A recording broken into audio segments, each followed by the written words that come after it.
Los Santos, city of angels, playground of the rich and infamous, sun-drenched beaches stretched along the coastline, enticing tourists and locals alike.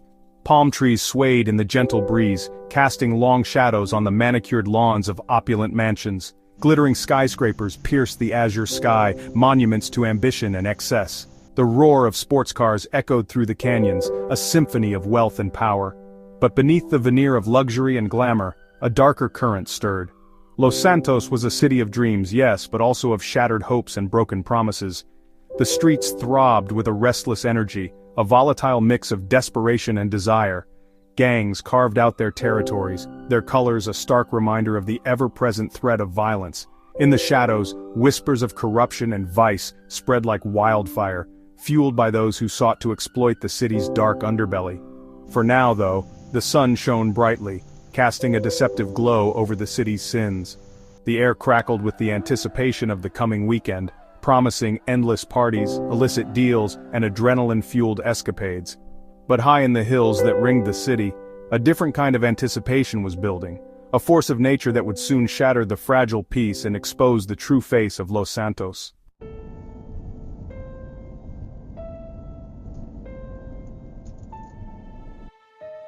Marcus the Spark. Jackson leaned back against his lowrider, the afternoon sun glinting off his gold chains. He squinted at the text message on his phone, a slow grin spreading across his face. A big score.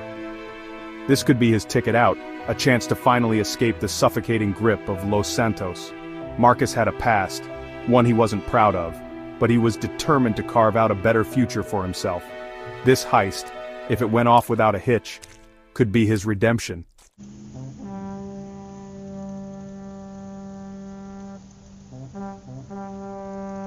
Unbeknownst to them, fate had other plans.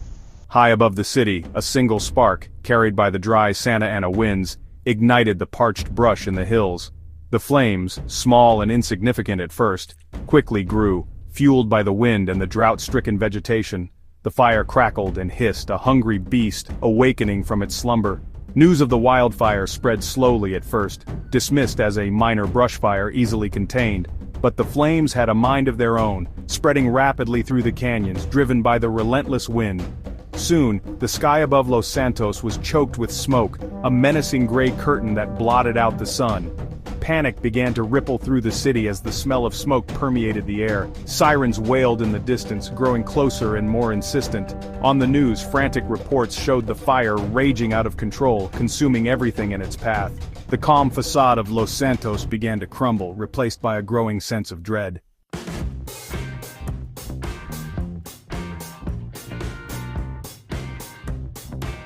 Marcus was showing off his latest paint job to his crew, a vibrant metallic blue that shimmered under the streetlights. He was explaining the finer points of airbrushing when the first flakes of ash began to fall. At first, they thought it was just a trick of the light, but as the ash grew thicker, a collective unease settled over the group. Marcus wiped a hand across his forehead, smearing the ash with sweat. The air now carried a faint, acrid tang. The distant wail of sirens seemed closer now, more urgent. He pulled out his phone, his heart pounding. The news confirmed their worst fears. The wildfire was upon them. Across town, Izzy was preparing dinner. Her daughter Maria was drawing pictures at the kitchen table. A news report flickered on the television. Izzy glanced at the screen, her gaze drawn to the images of the inferno. She felt a chill run down her spine. The news anchor's voice was edged with panic. He spoke of mandatory evacuations and overwhelmed emergency services. Izzy's heart skipped a beat. This wasn't just another news story, this was real, and the fear in her daughter's eyes reflected her own. Panic spread through Los Santos like a virus. The streets became a chaotic mass of honking cars and fleeing pedestrians. The wealthy found themselves stuck in the same gridlock as everyone else. The thin veneer of order began to peel away, revealing raw panic. Marcus and his crew piled into his lowrider, the once prized paint job now the least of their worries. They sped through the streets, dodging abandoned cars and panicked pedestrians. The air was thick with smoke, stinging their eyes. Marcus gripped the steering wheel, his knuckles white. He had to get his crew to safety. Izzy scooped up her daughter, her heart pounding in her chest. "We have to go, Maria, now!" she yelled. Maria clung to her mother, her eyes wide with fear. Izzy grabbed a few essential belongings. They joined the throngs of people fleeing their homes, their faces illuminated by the eerie orange glow of the firestorm. Franklin watched the exodus from his auto repair shop. The street outside was a river of humanity. He felt a surge of adrenaline, a primal instinct to run. But then he thought of all the people who couldn't escape, the elderly, the sick, the ones left behind. He knew he couldn't just abandon them.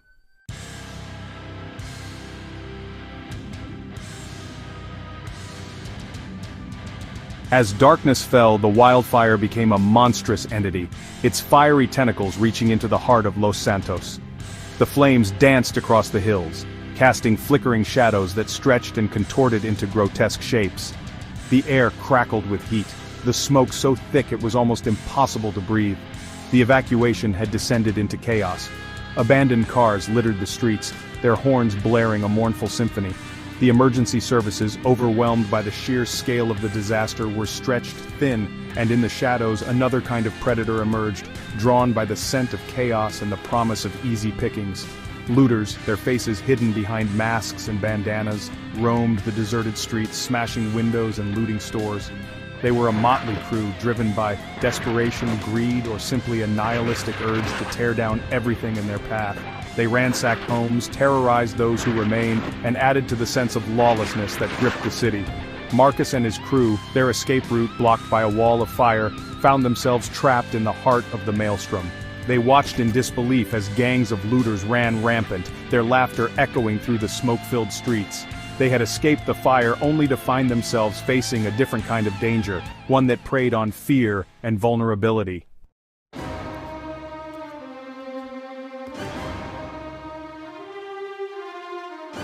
Izzy, clutching Maria's hand, pressed herself against a wall, trying to make herself invisible. She watched in horror as a group of looters descended on a nearby convenience store, smashing the windows and emerging with armfuls of stolen goods. Maria whimpered, burying her face in her mother's side. Izzy fought back a wave of despair. She had to protect her daughter, had to find a safe haven in this nightmare. Meanwhile, Franklin made a decision.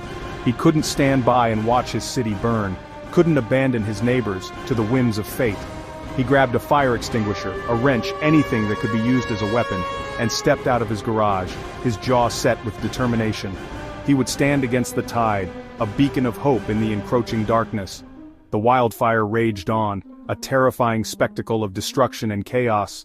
But even in the heart of the inferno, glimmers of hope began to emerge. People helped each other, sharing what little food and water they had. Neighbors banded together to protect their homes.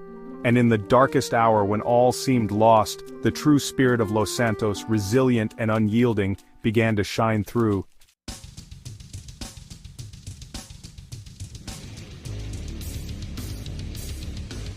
The air hung thick and heavy, a choking mixture of smoke and ash.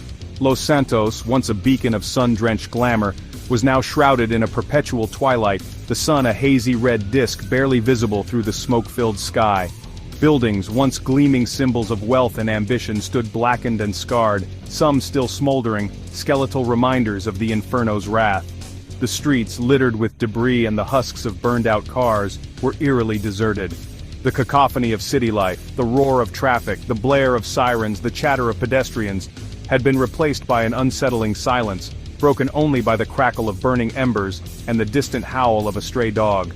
Marcus and his crew, their faces grimy with soot and exhaustion, navigated the treacherous landscape, their eyes constantly scanning their surroundings.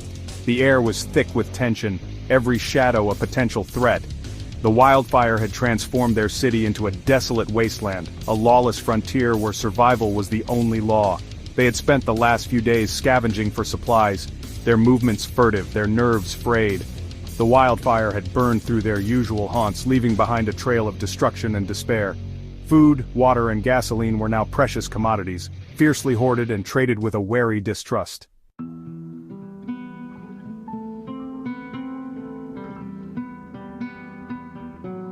Izzy, her face pale with fatigue, held Maria close, her daughter's small hand clutching hers with a strength that belied her fear. They had found refuge in a makeshift shelter set up in a park, a flimsy tent offering little protection from the elements or the dangers that lurked in the shadows. The park, once a vibrant oasis of green, was now a sea of tents and makeshift shelters, a testament to the scale of the disaster. Families huddled around dying fires, their faces etched with anxiety and despair. The air was thick with the smell of smoke and human misery. Food and water were running low, and the meager rations provided by the overwhelmed relief organizations were barely enough to sustain them. Izzy had seen fights break out over a moldy loaf of bread, had heard rumors of children being snatched in the night, their cries swallowed by the darkness. She knew they couldn't stay here, couldn't simply wait for fate to decide their future. They needed to find a way out of this nightmare, needed to reach the safety of the evacuation centers that had been set up outside the city. But how? Every road was blocked, every route fraught with danger.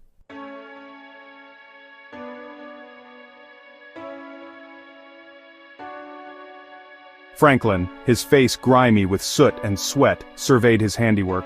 His auto repair shop, miraculously spared from the worst of the wildfire, had been transformed into a makeshift fortress, its windows boarded up, its doors barricaded with old tires and spare parts. He had become a reluctant leader in the aftermath of the disaster, his mechanical skills and street smarts proving invaluable in this new world defined by scarcity and survival. He had organized patrols, established a system for rationing supplies, and even managed to rig up a makeshift generator to provide a few precious hours of electricity each day. Word had spread that Franklin's garage was a haven in the storm, a place where people could find safety and a semblance of order. Families, their faces etched with gratitude and relief, sought refuge within its walls, their children clinging to their parents' legs, their eyes wide with the trauma of the past few days.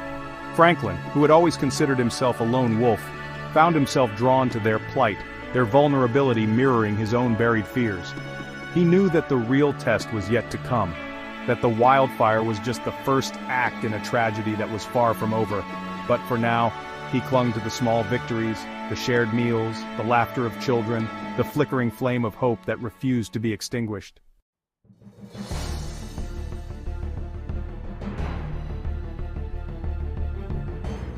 Section 4, The Price of Survival. Marcus and his crew, their supplies dwindling, decided to risk a foray into the heart of the city, their destination a warehouse district rumored to be a haven for looters and black market traders. They knew the risks, knew that they would be walking into the lion's den, but desperation had a way of silencing reason. The warehouse district was a desolate landscape of concrete and steel, the air thick with the smell of smoke and decay. Graffiti-covered walls loomed over them, silent witnesses to the chaos that had engulfed the city. The only signs of life were the occasional flicker of movement in the shadows and the distant echo of voices, their tone hushed, conspiratorial. They found the looters' den in a cavernous warehouse, its entrance guarded by armed men, their faces hidden behind bandanas and ski masks. The air inside was thick with the smell of sweat, marijuana, and fear. Crates of stolen goods, electronics, clothes, food were piled high, a testament to the looters' ruthlessness. Marcus, his voice steady despite the tremor in his gut, approached the leader, a hulking figure with a shaved head and a tattoo of a skull on his neck. He knew the language of the streets, knew that respect had to be earned, especially in these uncertain times.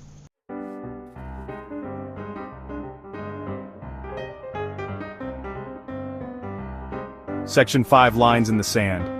Izzy, her resolve hardening, decided to take a chance and join a convoy heading north to safety.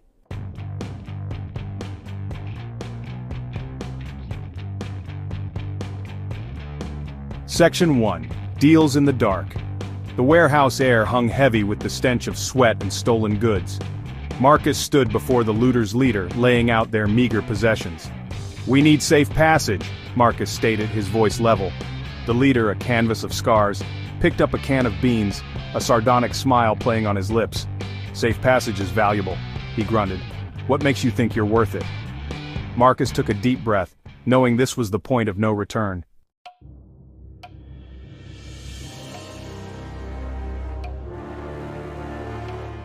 The air crackled with anticipation as Izzy and Maria joined the throng pressing towards the convoy. Each rumble of an engine ignited a fresh surge of desperate hope.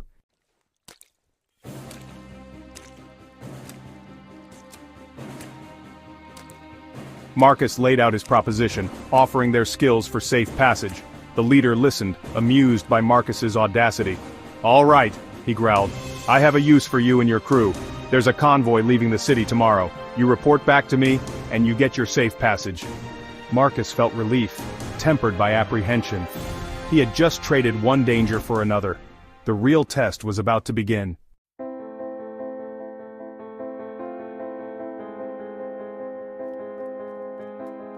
The convoy rumbled forward, a steel and rubber serpent winding through the scarred city. Izzy held Maria close, her heart pounding in unison with the engine.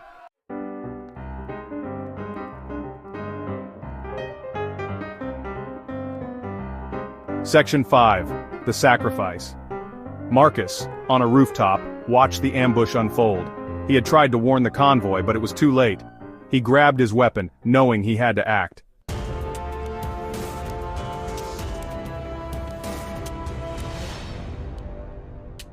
Section 1. Echoes of Defiance. A single gunshot cracked the air, a spark of defiance. Marcus fired again, disrupting the looters' plan. The volunteers seized the opportunity, rallying their charges.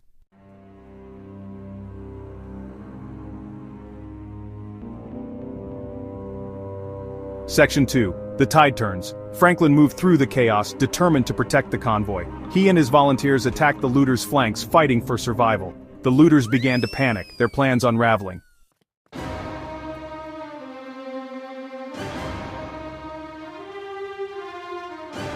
The tide of the battle turned, the convoy moving again. Izzy watched as the last of the looters were driven back. Marcus, his weapon spent, watched the convoy disappear. He had found a sliver of redemption amidst the ruins.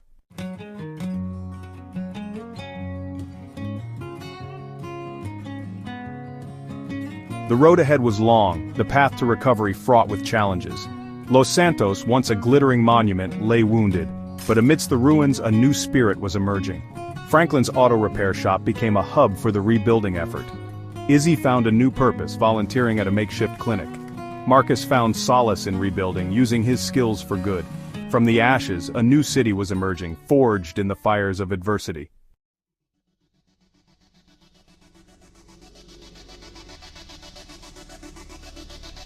The smoke had long cleared, the immediate panic replaced by a dull ache of loss and displacement. Los Santos, once a vibrant tapestry of life, now resembled a faded photograph, its colors muted, its edges singed. The roads, hastily cleared of debris, still bore the scars of the inferno, the twisted metal and charred rubble a constant reminder of the firestorm's wrath. The silence, too, lingered. Gone was the symphony of sirens and roaring engines, the cacophony of city life replaced by an unsettling quietude. The laughter of children, once a familiar melody, now seemed a distant echo, a poignant reminder of the innocence lost in the flames. Marcus, leaning against his salvaged lowrider, its once pristine paint job now blistered and peeling, stared at the horizon. The setting sun, a fiery orb sinking into the Pacific, cast long shadows across the cityscape, a poignant reminder of the day the sky itself seemed to ignite. He could still smell the smoke, still feel the heat of the flames on his skin, still hear the screams of the terrified echoing in his ears. The scars ran deep in Los Santos, both on the city itself and on the souls of its inhabitants.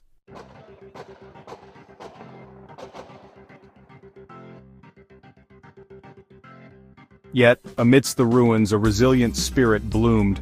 Like wildflowers pushing through cracks in the scorched earth, the people of Los Santos found the strength to rebuild, to reclaim their shattered paradise.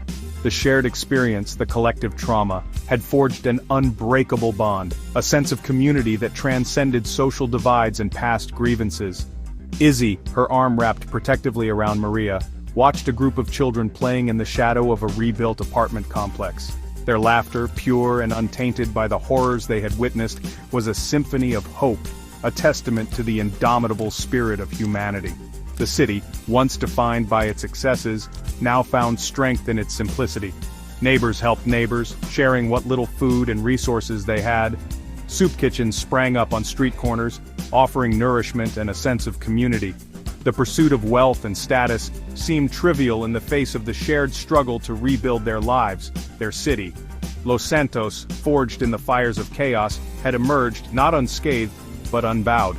The wildfire had stripped away the pretense, the superficiality, revealing the city's true heart, resilient, compassionate, unyielding.